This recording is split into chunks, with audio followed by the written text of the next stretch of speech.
이제 각 정당 상황 알아보겠습니다. 여당 지금 뭐 당대표 선거 나갈 후보들이 지금 굉장히 움직임이 많습니다.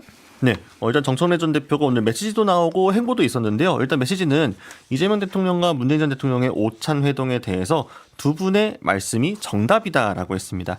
당 내부에서 조롱과 혐오, 멸칭이 난무하며 갈등을 키워온 일부 세력에게 어제 두 분의 만남과 메시지가 큰 울림과 정문 일침이 됐을 것이다 라면서 김대중의 역사, 노무현의 역사, 문재인의 역사를 자양분 삼아 이재명의 역사를 더 꽃피워야 한다라고 이야기를 했고요. 그리고 오늘 호남행을 택했습니다. 광주 5월 어머니 집을 방문을 했는데요. 뉴스원 첫 보도였습니다. 정 전 대표 전북에 이어 호남 비공개 일정을 이어갔고 5월 어머니 집 잘 아시는 것처럼 5.18 민주화운동 당시 가족을 잃거나 다쳤거나 또 민주화운동에 헌신한 여성들이 위로와 연대를 위해 만든 공간입니다. 지금 호남 잘 아시겠지만 민주당 권리당원의 30% 이상이 몰려있을 정도로 핵심 지역이고요. 이번 전당대회 특히 권리당원 1인 1표제가 적용이 됐기 때문에 이거 전당대회 앞두고 좀 당심을 잡으려고 호남행을 택한 거 아니냐 이런 해석이 나오고 있습니다. 호남 너무 자주 가는 것 같아요. 여기 권리당원이 50만 명 정도 되죠. 그렇죠. 그러니까 네. 최근에 뭐 여러 이유가 있었고 그리고 지방선거에 대한 여러 평가가 있습니다만 그러니까 이슈화가 되지 않은 호남의 조금 작은 단위에서의 공천 같은 경우에도 이번 좀 잘 안 됐다는 지적들이 많이 나오고 있는 상황이기 때문에 호남 민심에서 확실히 좀 정 전 대표가 많이 신경 쓰는 것 같습니다. 이쪽으로 좀 공을 들이면 확실히 좀 도움이 되나요? 전당대회에서? 그러니까 아무래도 이제 1인 1표제로 바꿔놨기 때문에 그 권리당원들의 어떤 이제 표의 효력이 전보다는 더 강해진 거는 맞고요. 정청래 대표는 아예 그냥 전략적으로 호남에 네. 모든 걸 다 에너지를 쏟겠다라는 의도를 여러 차례 보여왔던 것인데 최근에 했던 그 정청래 대표의 그 전북 도지사 취임식에서 했던 발언이 전 이게 전남 광주에 계신 분들에게 별로 좋은 영향 못 줄 것 같습니다. 왜냐하면 전북 소외론에 이제 그걸 강조하면서 표현을 네. 했던 것인데 지금 전남이나 광주에 계신 분들은 이재명 정부에 대한 성공 이걸 바라는 분들이 굉장히 많으시거든요. 근데 지금 여당의 대표를 지냈고 여당 대표 연임을 도전하겠다라는 전직 당대표가 그렇게 전북 지역에 가가지고 또 전라도를 둘로 나누는 이런 식의 발언을 하는 것이 과연 바람직하냐. 그리고 전북에 계신 분들도 물론 그 소외론이 일부분 있죠. 근데 있음에도 불구하고 과연 이게 정치의 본령에 맞느냐 이런 부분의 판단을 하실 걸로 저는 보여지기 때문에 이게 과연 정청래 대표 개인에게도 별로 도움이 되지 않는 발언으로 전 보여져서 아마 정청래 대표가 앞으로 이 선거를 풀어나감에 있어서 아직 뭐 출마 선언은 안 했습니다만 굉장히 앞으로 좀 어려운 그런 여건이 펼쳐지지 않을까 싶습니다. 자책골 든 것 같아요. 자책골이요. 네, 그러니까 스스로 나는 당대표감이 아니에요. 이런 걸 입증하러 지금 호남의 일정들을 또 메시지를 네. 내놓는 것이 아닌가 그런 생각이 듭니다. 어쨌든 집권 여당의 당대표라는 자리는 국정 운영의 큰 하나의 축이잖아요. 그러면 대통령께서 저런 메가 프로젝트 발표한 거 뒷받침도 좀 하고 그때 의미부여도 하고 크게 담론 화두를 던져야 되는데 상당히 좀 지역 감정이라든지 소외론을 강조하면서 본인에게 표를 좀 모으려고 하는 모습 그거를 보고 오히려 호남민들이 정청래 대표로는 국정운영 뒷받침 제대로 안 되겠네.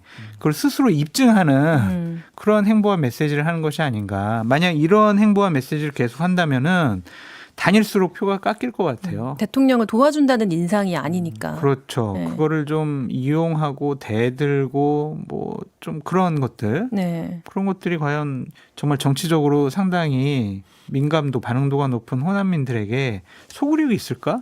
좀 이해가 되지 않습니다. 그렇다면 그게 뭐냐? 결국엔 역량이 안 되는 거죠. 그 정도 수준으로만 이제 세상을 보고 표만 생각하는 거잖아요. 그게 큰 도움은 되지 않을 것 같습니다. 그래서 전 이번 여당 대표 경선이 굉장히 중요한 게 이 대형 유튜브들의 영향력이 얼마만큼 되는가 이걸 한번 확인해 볼 수 있는 그런 과정이 될 것 같고 지금 김민석 전 총리는 지금 김민석 의원이죠. 네. 굉장히 그 이재명 정부의 일련의 성과가 상당히 김민석 총리가 기여한 부분이 많고 또 거기에 대해서도 대통령님이나 또 청와대 그 강훈식 비서실장이나 여러 차례 공개적으로 이미 그 공을 또 인정을 그렇죠. 해놨거든요. 그렇기 때문에 아마 김민석 김민석 의원 입장에서는 본인이 그동안 했던 일들만 뭐 에이펙 성공적인 유치부터 그 치르는 것부터 최근까지 왔던 이 대형 투자에 이르기까지 그 하나하나의 요소들만 정리를 해도 굉장히 많은 분들이 공감을 하시고 앞으로도 2년차, 3년차에 이재명 정부를 당에서 더 적극적으로 도울 수 있는 적임자다라는 거를 판단하기에 아주 좋은 근거들이 실증적으로 있는데 정청래 대표도 1년차 여당 대표를 지냈기 때문에 네. 본인의 공을 조금 더 이렇게 더 알릴 필요가 있다라는 생각이 저는 들고요. 그게 아니라 이런 식의 전북에 가서 뭐 지역을 또 이렇게 나눈다라는 또 부정적인 평가를 받으면 이건 아마 당원들이나 또 국민들이 상당히 불안해하실 수밖에 없지 않나 그런 생각이 듭니다. 네, 또 다른 당권 주자인 김민석 의원은 오늘 충청으로 갔습니다. 네, 당 복귀 뒤 첫 지역 일정이 충북이었는데요. 청주 육거리 시장을 오전에 방문을 했고 오후에는 SK 하이닉스 청주 캠퍼스 찾았다라고 합니다. 또 3대 메가 프로젝트가 호남에만 집중했다 이런 지적에 대해서 오해라면서 호남, 충청, 영남을 포함해 수도권에 편중된 산업 지도를 바꾸는 대전환이다라고 설명을 했는데요. 근데 이게 아무래도 충청이 정청래 전 대표의 고향이다. 그렇죠. 이런 이야기가 나와 있기 때문에 그 점을 의식하고 당으로 복귀한 첫 일정을 충청행으로 잡은 거 아니냐 이런 해석도 따라오고 있습니다. 네, 그리고 SNS에서는 또 글을 올렸는데 그 검찰 개혁 관련해서 또 본인이 한 번 더 이야기를 했더라고요. 네, 이 제목이 다시 이기는 민주당으로 불가역적 검찰개혁이란 제목의 글이었습니다. 이제 윤석열 정부 당시 검찰이 김건희 씨의 도이치모터스 주가 조작과 관련해 디올백 수수 의혹 조사할 때 그때 조사 당일 오전까지도 장소를 모르고 있다가 김건희 씨 측이 장소를 통보한 뒤에 움직였다라는 JTBC 보도를 공유를 한 건데요. 그러면서 김 전 총리는 김건희가 검찰을 소환한 꼴이다. 그래서 검찰개혁의 완수가 필요성이 재확인됐는데 총선 승리, 연속 집권이 가장 확실한 불가역적 검찰개혁의 담보다 이렇게 주장을 했습니다. 그러니까 이것도 이제 보안 수사권 폐지를 굉장히 강하게 강조했던 정청래 전 대표를 좀 견제하려는 그런 행보와 메시지가 아닐까. 그러니까 이제 정청래 네. 대표의 운신의 폭이 상당히 좁아진 거죠. 네. 결국에는 검찰개혁 이슈로 굉장히 많은 권리당원들의 표심을 받겠다라는 게 최초의 전략일 텐데 이미 김민석 총리가 그 부분에 대해서는 같은 입장을 네. 여러 차례 냈기 때문에 별로 그 각이 서지 않는 그런 부분이 있고 차별성이 사라졌고 또 정청래 대표는 소위 말하는 사통 통합이라고 해서 DJ 노무현, 문재인, 이재명 이렇게 이어지는 역사성을 강조를 많이 했는데 이 부분도 이제 송영길 의원에 의해 가지고 뭐 한미 FTA 과거에 반대한 부분들 이런 것들이 또 알려지면서 정청래 대표 스스로 이제 과거 얘기 그만하자라는 식으로 나올 정도로 이 두 가지 전략이 다 지금 막힌 형국이거든요. 그래서 제가 이제 정청래 대표가 상당히 좀 어려운 지경에 처해 있다라고 한 것인데 저는 이런 돌발적인 수도 하나 생각해 볼 수 있다는 생각이 들어요. 정청래 대표가 SNS 많이 하시니까 아예 공개적으로 이재명 대통령께 독대 신청을 하는 것도 하나의 방법 아닐까. 그래서 전 대표가요. 그렇죠. 그렇지만 대통령께 한번 이렇게 본인에 대해서도 한번 적극적인 한번 행보를 해보고 거기에 대해서 대통령께서 받아주시면 그 본인에 대한 어느 정도 그동안의 불신이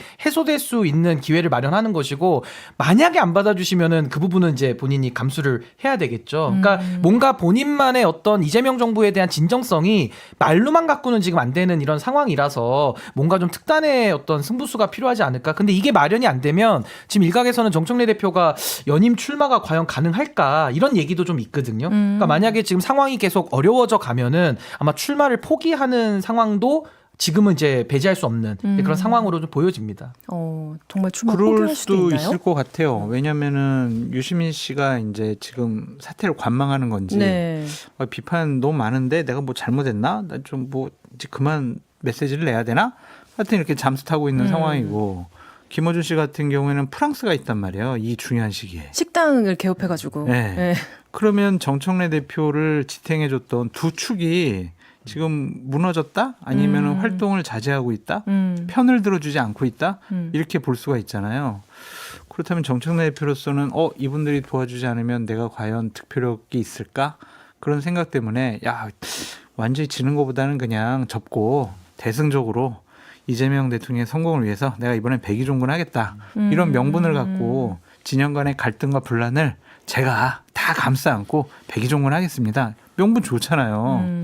그런 식으로 해서 좀 불출마할 가능성도 있지 않을까 뭐 그런 전망도 있고 아니다 그냥 확인해서 나의 지분 나의 당원들의 지지 세력을 확인해 가지고 내가 비주류의 뭐 대표 주자로서 계속 나는 정치적인 영향력과 생명력을 이어가겠다 그렇게 생각할 수도 있을 것 같은데 질 가능성이 있다면 출마 안 하는 것이 맞다라고 조언도 해드립니다. 아니 근데 하나 더 뼈아픈 부분은 이제 정청래 대표가 아까 그 사통 통합 네. 그 얘기를 하면서 사실 문재인 전 대통령 이야기도 많이 좀 이렇게 하는 그런 네. 분위기였는데 여기에 대해서 친문으로 분류되는 고민정 의원이 상당히 센 어조로 정청래 대표에게 좀 공방하는 그런 메시지를 내기도 했잖아요. 네. 그러니까 정청래 대표가 계획했던 것들이 상당히 잘 안 풀리고 있다라는 느낌은 좀 듭니다. 그러니까 여러 가지 면에서 본인이 그동안 우위에 있다고 믿었던 것들이라든지 이번에 문재인 전 대통령의 어떤 관계성 이걸 좀 네. 강조하려고 했는데 이게 잘 안 되니까 그럼 과연 정청래 대표가 이 연임이라고 하는 이 어려운 고비를 넘길 어떤 묘안이 있겠느냐 그게 잘 떠오르지는 않아서 만약에 상황이 계속 어려워져 가고 만약에 이번 출마가 별로 도움이 안 된다는 생각이 들면 뭐 출마 선언 아직 한 건 아니니까 여기서 조용히 뭐 접는 것도 하나의 뭐 방법으로 검토될 수는 있지 않을까 예측이 됩니다. 어제도 전현직 대통령이 사실 청와대에서 굉장히 아름다운 그림을 만들었잖아요. 그러면서 우리는 한편이야라고 해버려서 좀 정청래 대표가 좀 전 대표가 좀 머쓱해진 상황인 것 같기도 합니다.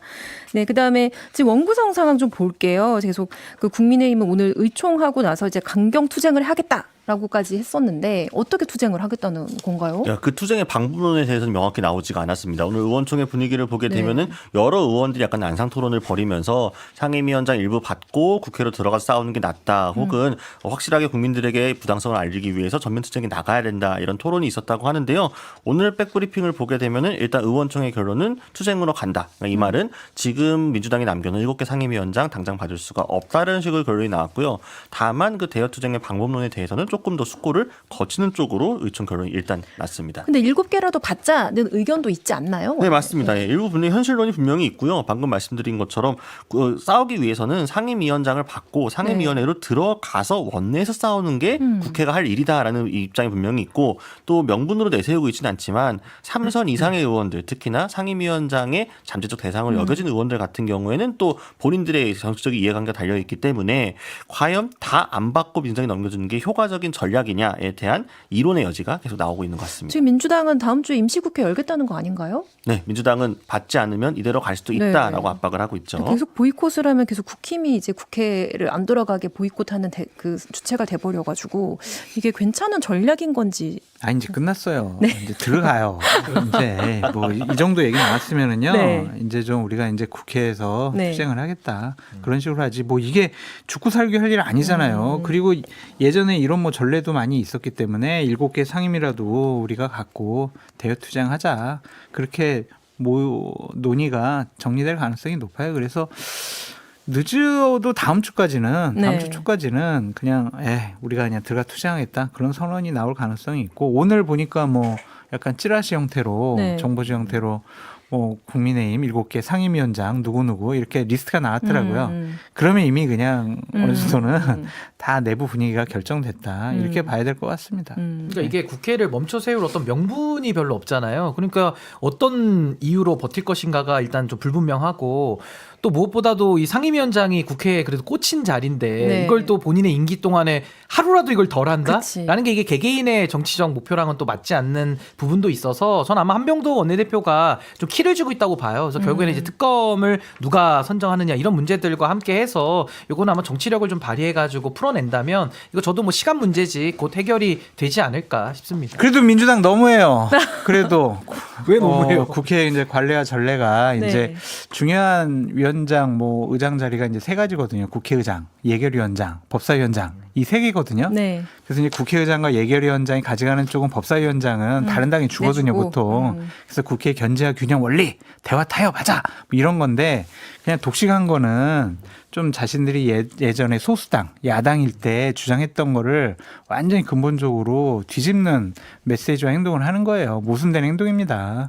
그렇기 때문에 그렇게 명분이 있어 보이지는 않는다. 아니 근데 저는 이제 법사위원장 말씀하셨으니까 저는 민주당이 갖고 오는 게 지금 맞다고 봐요. 그러면 법사위원장에 대한 그 체계작구 심사권 있지 않습니까? 결국에는 이제 상원 노릇했다 이제 이게 문제니까 전 민주당이 일단 가져는 오고 국회법을 개정을 해서 전 법사위를 좀 정상화 시켜놓은 다음에 그 다음에는 뭐 국민의힘에게 줄 수 있는 그런 여지도 전 열려 있다고 보거든요. 근데 지금 상황에서는 국민의힘이 법사위 가져간다는 게 아마 국민들을 설득하기가 매우 힘들지 않을까. 본인들이 해온 게 있기 때문에. 그래서 저는 그런 식의 좀 법사위를 정상화하면서 오히려 야당에게 좀 공간을 열어주는 이런 부분도 한번 좀 국회에서는 고민을 해볼 필요가 있지 않을까. 그런 거 하라고 법사위원장이라는 자리를 야당과 소수당이 준 거예요. 여당이 일방적인 독주로 국회 운영하는 거를 최소한의 견제 장치를 갖고 좀 견제하라고. 그래서 필리버스터도 있는 거고 그 법사위원장 자리를 과거의 전례상 네. 야당 소수당이 준 거란 말이에요. 본인들도 옛날에 그렇게 주장을 했다니까요. 그런데 그걸 뒤집는 행동하는 거는 아무리 생각해도 뭐 국민의힘이 내란당 뭐 이렇게 폄하하기도 하지만 국회 차원에서의 견제와 균형 원리를 보면 좀 맞지 않는 행동은 하고 있다라고 봐야죠. 아니면 예결위원장 자리라도 국민의힘에 주든가. 그것이 좀 전례를 만들어 놓는 것이 맞지 않나 그런 생각이 듭니다. 네, 알겠습니다. 그리고 짧게 이 소식도 좀 짚고 넘어갈게요. 그 배재고 그 징계 관련해서 이 일이 이제 뭐 정치 쟁점까지라고 말하긴 좀 그렇지만 그래도 정치권에서도 계속 이야기가 되고 있습니다. 네, 특히 이제 국민의힘이 많이 이야기를 하고 있는데요. 네. 이 배재고 야구부에 대한 이 소프트볼 협회의 6개월 출전 정지 징계가 너무 과도하다는 메시지가 많이 나왔습니다. 오늘 뭐 김재현 최고위원도 어른들의 정치가 어린 학생들의 실수 하나를 짓밟아 위선을 감추려고 한다라면서 민주당 인사들의 과거 행태를 꼬집었고요. 양양자 최고위원도 이따 나오겠습니다만 극단적인 혐오적인 표현은 명백한 잘못이지만 스포츠 정신에 어긋나고 벌이 너무 과하다. 우재준 최고위원도 비슷한 말을 했고요. 정성신 원내대표와 한동훈 의원 또 이준석 의원도 비슷한 이야기를 했습니다. 네, 근데 이 이슈가 정쟁화돼야 되는 소재인가 하는 생각도 일단 들고요. 네, 어떻게 보셨어요? 그러니까 일단은 정쟁화되는 건 바람직하지는 네. 않다고 저는 봐요. 결국에는 스포츠 그 과정에서 나온 하나의 어떤 뭐 부적절한 그런 행태들인 건데 저는 뭐 5.18을 자꾸 조롱하고 또 관련돼서 어떤 혐오 표현하고 이런 분들에 대해서는 우리 국민적 컨센서스가 그건 용납할 수 없는 거거든요. 반드시 근절돼야 되고 이건 어떻게든 바로 잡아야 될 그런 상황인 것이고 근데 이제 저는 이번에 배재고등학교에 대한 팀 자체에 대한 6개월 징계를 네. 했기 때문에 그렇게 되면 또 그 팀의 구성원들 중에서 불이의 피해를 보는 분들이 또 생기니까 이거는 문제를 올바르게 해결한다기보다는 또 추가적인 문제를 더 만드는 방식 아니냐. 그래서 저는 오히려 그 잘못된 응원들을 했던 그 선수들에 대해서 전 감독과 코치에 대한 저는 중징계가 더 필요하다는 생각이 들고 어른들의 책임이 더 일단 크다고 보는 것이고 거기에 대해서 선수들도 가담한 정도에 따라서 저는 핀셋 징계로 좀 이거는 예리하게 들어가는 것이 더 맞겠다. 이분들이 그래도 팀으로서 이 규제를 받아가지고 본인들의 진로나 또 여러 가지가 또 엉키게 되는 여러 가지 또 문제들이 파생되게 되면 이 문제가 더 정치 쟁점화될 가능성이 높거든요. 그래서 저는 조금 더 이 징계 부분은 좀 이렇게 세밀하게 전 접근할 필요가 있다라는 생각이 듭니다. 근데 이걸 가지고 표현의 자유다라고 주장하시는 분도 있더라고요. 그 고성국 TV에 나가신 분. 아이 고성국 씨 말을 뭐 또 우리 또 뉴스하이킥에서 1등 프로그램에서 뭐 그분 얘기를 합니까? 근데 좀 과한 징계가 아니냐라고 좀 생각이 듭니다. 컨닝했다고 퇴학시킨다. 이렇게 보긴 좀 어려울 것 같고 컨닝했으면 그냥 그 시험 빵점 처리하고 또 계도하고 훈육하고 교육하고 그러는 게 맞지 않았을까. 신 변호사님 하신 말씀에 저는 100% 동의를 해요. 만약 그때 코치와 감독이 그러지 말라고 막 말리고 자 너희들 잘못했으니까 가서 사과해라. 그 자리에서 그렇게 했으면은 사건이 이렇게 커지지 않았을 텐데 코치와 감독 정말 자격정지한 6개월이나 1년이라도 해서 어른들의 잘못을 좀 더 엄격하게 징계했으면 좋겠다라는 생각이 들고 학생들이 참여하고 반성하고 진정하게 사과를 한다면 또 다시 한번 뭐 본인의 야구 인생을 끝낼 만한 그런 6개월 중징계보다는 좀 그냥 한 게임 정도 더 이제 참가 못하는 대회 참가 못하는 그 정도 수준으로 해서 아이들에게 새로운 기회를 줬으면 좋겠다 그런 생각이 듭니다. 저는 이 문제의 심각성은 우리가 인지해야 되기 때문에 저는 교육에 대한 문제는 한번 전반적으로 점검해 볼 필요는 네, 있다는 그럼요. 생각이 듭니다. 이게 교육의 부재일 수도 있거든요. 그러니까 그 부분은 좀 우리가 강조를 해야 되지 않을까 싶습니다. 네, 알겠습니다. 지금까지 뉴스 신세계 오마이뉴스 곽우신 기자, 신인규 변호사, 장성철 소장과 함께했습니다. 세 분 모두 감사합니다. 네, 감사합니다. 고맙습니다.